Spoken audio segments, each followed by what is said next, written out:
Hi, my name is Frank Mohammed and I'm currently 19 years old. I'm an undergrad student and I'm majoring in marketing, but I also take human resource management as one of my electives.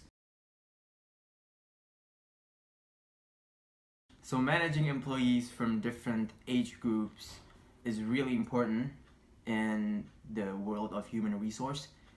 It's because that they have different characteristics and elements. So human resource managers have to implement different systems and different work practices to these employees according to their age. Usually managers distinguish their employees according to their generation. There are a generation of baby boomers, generation X, and generation Y. The baby boomers are the demographics that are born in the year of 1946 to 1964, while the generation Y, for example, they are born from 1980s to the late 2000s. The difference between these two age groups is that they have different characteristics. For example, for generation Y, they tend to be less loyal to the firm. They are seeking work and life balance. They want to contribute to the society as part of their work, and they are also valuing intrinsic elements such as money, status, and recognition. While for the baby boomers, even though that they're old, they're inflexible, they're hard to train, but they have stronger work ethics and they are more reliable. Well, it depends on the organization's objectives and goals, but they have to keep in mind that the younger workers tend to have higher turnover rates just because they're less loyal to the firm. But they keep management positions for old people.